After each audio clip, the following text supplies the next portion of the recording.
नमस्कार मित्रमैत्रिणींनो, कला कलेक्टिव्ह या माझ्या यूट्यूब चॅनलवरती तुमचे मनापासून स्वागत. आज तुम्हाला मी सूक्ष्म व्यायामाचा दुसरा भाग दाखवत आहे. मग आम्ही सगळे बसून हे सूक्ष्म व्यायाम करत आहोत, ते तुम्ही नक्की बघा. ही वैशाली माझी छोटी मैत्रीण आहे. ती पण अनेक वर्ष करत आहे. आता सध्या ती झुंबा करते. झुंबा करताना पण ती योगा करत असते. पण आम्ही सगळ्या सिनियर असल्याने ही यंग आहे असं आम्ही तिला म्हणतो. पण ती आज माझ्या मदतीला आलेली आहे. तर आता आम्ही बसून करतोय. तर प्रथम आपण पाय लांब केलेले आहेत. दोन्ही हात बाजूला ताट घेतलेले आहेत. ताट बसायचे. पायाची बोटं हलवायची आपण. 1 2 3 4 4 3 2 1. माझं बोट तर पाय पुढे मागे करतोय. 1 2 3 4 4 3 2 1. आता पाय गोल फिरवायचे. 1 म्हणजे प्रत्येक सांध्याला आपण व्यायाम देतो ना, म्हणून बोटं झाली. आता आपण घोट्याला करतोय. 1 2 3 4. आता उजवीकडून डावीकडे 1 2 3 4. आरामसे. आता हा उजवा पाय आहे, हा डाव्या मांडीवर घ्यायचा. आता प्रत्येक बोट आपण हलवणार आहोत. प्रथम अंगठ्याचं मध्यभागी पकडतोय आपण. तिथे पिट्युटरी ग्लँडचा पॉईंट आहे. मी ॲक्युप्रेशर शिकले पण तुम्हाला सांगते. पिट्युटरी ग्लँडचा पॉईंट अतिशय इम्पॉर्टंट महत्त्वाची ग्लँड आहे ती. तिला मास्टर ग्लँड असं म्हणतात. ती सर्व ग्लँड्सवरती कंट्रोल तिचा असतो. आणि म्हणून तो आपण अंगठा खेचला जरासा आणि गोल फिरवतोय. 1 2 3 4. उलट 4 3 2 1. असं प्रत्येक बोट आपण 1 ते 4 आणि 4 ते 1 फिरवणार आहोत. कारण त्या प्रत्येक बोटामध्ये पुन्हा सांधे आहेत. त्या ठिकाणी ब्लड सर्क्युलेशन झालं नाही तर आपली पायाची नखं काळी पडतात असा आपला अनुभव आहे. म्हणून आपण 1 2 3 4 4 3 2 1. क्रमही पण 1 2 3 4 4 3 2 1. हे झाल्यानंतर आता पाय आपण ॲक्युप्रेशर करतो नेहमी. सगळा पाय जो आहे तळपा आहे आपला, हा आपण अंगठ्याने दाबतोय. पाठीचा कणा इथे असतो वरती.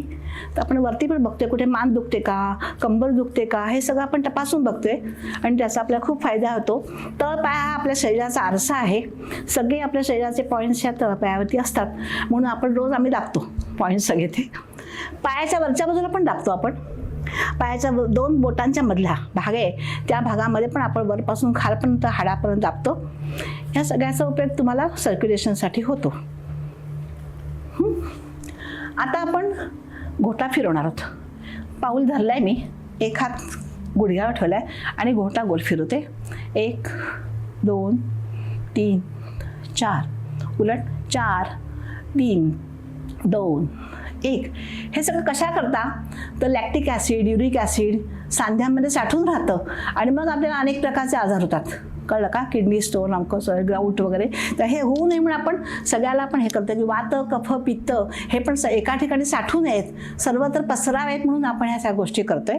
आता आपण 1 धरलाय. आता पाया बाजूला न्यायचं आहे. 1 2 3 4 4 3 2 1.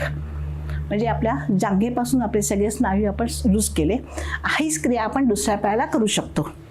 आता पाय सरळ ठेवूया. आता काय करायचं आहे की हा जो पाय आपला जो आहे, दोन्ही पाय तुम्ही खाली उशी घेऊ शकता किंवा खाली रुमाल घेऊ शकता. पण आता दोन्ही हात मी गुडघ्याच्या खाली ठेवते आणि श्वास घेताना श्वास घ्यायचा, श्वास सोडताना गुडघा दाबायचा जमिनीकडे दाबायचा. जास्तीत जास्त प्रयत्न करायचा. आपल्या बोटावरती प्रेशर यायला पाहिजे. 1 2 3 4 5 6 7 8. म्हणजे काय की हे असं केल्यामुळे तुमच्या गुडघ्याचे जे स्नायू असतात इथे संबंध ते सगळे लूज होतात. कुठे आखडला असेल गुडघा तो लूज होतो आणि गुडघेदुखी कमी व्हायला मदत होते. म्हणून आपण हे करतो. म्हणजे डॉक्टर फिजिओथेरपिस्ट सांगतात की हे 50 वेळा करा, पण आपण आता 10 वेळाच करतोय. कळलं का? पण हे तुम्ही खाली रुमाल ठेवलात किंवा अशी छोटीशी ठेवली तरी तुम्हाला समजतं. पण काही दिवसांनी काय होईल, तुमचं तुम्हाला समजतंय की पाय जमिनीला टेकलाय की नाही. हे करून घेतलं. आता आपण दोन्ही पाय बाजूला करायचे. आपण दळण दळणार आहोत. पूर्वीच्या काही दळण दळत होते, आता आपण दळण दळूया. कळलं का? आणि दळण दळताना फक्त हा हात आपला आहे ना, हा मागे असा गेला पाहिजे. हे असं सोपं नाही करायचं, मागे जायचं. हां, सरळ, बरोबर, एक्झॅक्टली. आता आपण डाव्या पायाला हात लावूया आधी. डाव्या पायाकडनं उजवीकडे 1 2 3 4.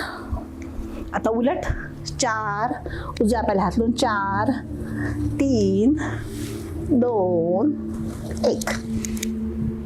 लक्षात? डाव्या हा आपला म्हणजे आपण दळत नाही ना हल्ली, आपल्या पोटासाठी फार चांगला व्यायाम आहे. त्यानंतर आपण नौका भरवतो. नौका म्हणजे काय? पुन्हा हात पुढे घ्यायचे, मागे जायचं, जास्तीत जास्त मागे जायचं. 1 2 3 4, उलट 4 3 2 1. हे दोन्ही व्यायाम तुमच्या पोटासाठी फार आहे. पोट सपाट होण्याकरता याचा उपयोग चांगला होतो.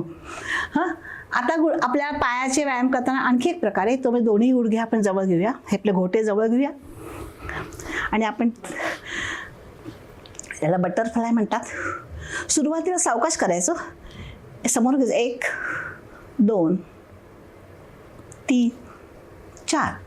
एकदा सवय झाली की मग तुम्ही फास्ट करू शकता. समोर बघायचं, ताट बसायचं. 1 2 3 4 5 6 7 8 9 10 11 12 13 15 16 17 18 19 20. आपण किती करू शकतो. म्हणजे तुमचे सांधे आणि सगळे सैल होण्याकरता याचा उपयोग होतो. म्हणजे मांडीचे मसल्स जे असतात ना, ते फार स्ट्रॉंग असावे लागतात. आतली बाजू, बाहेरची बाजू, पुढली बाजू, मागची बाजू, मांडीचे स्नायू खूप सगळ्यात मोठे असतात तिथे, आणि त्याची आपण सगळी काळजी घेते. तर हे करून झालं. आता पाय खाली करूया. हे सगळे आपले बसून सूक्ष्म व्यायाम आहेत. आता आणखी एक सूक्ष्म व्यायाम बसून म्हणजे करतो आपण, तो म्हणजे आपण मांडी घालूया. हे तुम्ही व्यायाम जर तुम्ही जमिनीवर बसू शकत नसाल तर बेडवरती बसून केलं ते चालेल. असं काही नाही की जमिनीवर बसलं पाहिजे, असं बसता येत नसेल तर. आता मांडी घालते मी आणि आता आपण पुढे येतोय. पिंगा ग बाईक पिंगा कसं करतो आपण तसं. तरी मंगळागौरीचे खेळ म्हणजे पण एक प्रकारचा व्यायामच आहेत सगळे. तर आपण आपण श्वास घेताना वरती येणार आणि श्वास सोडताना खाली येणार. हां, जास्तीत जास्त वाकायचा प्रयत्न करायचा. खाली यायचा आधी. 1 श्वास घेतला, 2ला श्वास सोडला, पुन्हा 3ला श्वास घेतला, 4ला श्वास सोडला. आता उलट 4ला श्वास घेतला, उजवीकडे जाताना श्वास खाली सोडला, 3ला, पुन्हा 2ला श्वास घेतला आणि 1ला खाली सोडला. हे पिंगा बाई कोरी पिंगा ग म्हणतो त्याप्रमाणे आपण करू शकतो. अशा प्रकारे ह्याचा तुमच्या पोटावरती ह्याचा खूप चांगला फायदा होतो. म्हणून आपण हे व्यायाम सूक्ष्म व्यायाम करत असतो. कळलं? आता पाय पुन्हा सरळ करूया आपण. आता सूक्ष्म व्यायामामधला एकच राहिला आपला, तो म्हणजे दोन्ही भूनमन करतोय आपण. म्हणजे आपण पाठीच्या कण्याची पण हालचाल केली पाहिजे ना. एक पाय दुमडला आहे आपण. आता मी एक हात पुढे घेतले, लागले पाय पुढे आपले, मागे जायचंय आणि स्ट्रेट डोकं टेकवायचंय. पुन्हा सरळ यायचंय, पुन्हा डोकं मागे टेकवायचंय. सरळ यायला पाहिजे. सुरुवातीला तुमचं असं होईल, तुम्ही असं कराल सुरुवातीला, काही हरकत नाही. स्वतःचीच कॉम्पिटिशन आहे आपली की अरे मला 2 महिन्यापूर्वी असं होत होतं, माझा हात पण लागत नव्हता, माझा जेव्हा त्रास होत होता पायाला तेव्हा खाली बसताही येत नव्हतं मला, पण आता माझा हात सरळ लागतोय आणि मी अगदी स्ट्रेट एकदम मागे पाहू शकते. तर ह्याचा तुमच्या पाठीच्या कण्याला खूप फायदा होतो आणि म्हणून हा आपण दुसऱ्या बाजूने पण करू शकतो. डावा पाय दुमडायचा आणि डावीकडे जायचं. कळलं की नाही? अशा प्रकारे आपण हे बसून सूक्ष्म व्यायाम केलेले आहेत. बरेच झाले. बरेच झाले आहेत.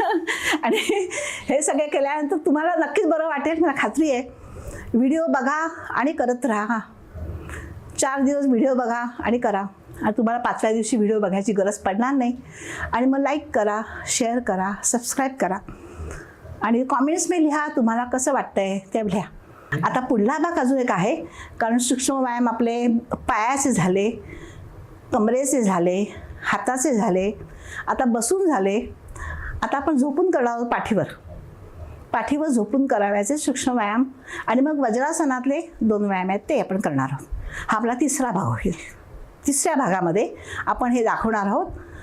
मोठा व्हिडिओ झाला तर तुम्ही बघायला कंटाळाल ना, म्हणून मी 3 भाग करत आहे. एकच व्हिडिओ केला असता मी, पण त्याला 22-25 मिनटं कोण बघणार, सोडून द्याल तुम्ही, असं मला व्हायला नको आहे. म्हणून मी तुम्हाला 12 मिनटं, 8 मिनटं, 8 मिनटं असे 3 व्हिडिओ पाठवते. तुम्ही करावं अशी माझी इच्छा आहे. केवळ तुम्ही करण्यासाठीच मी करते. लाईक करा, शेअर करा, सबस्क्राईब करा किंवा नका करू, पण व्यायाम नक्की करा.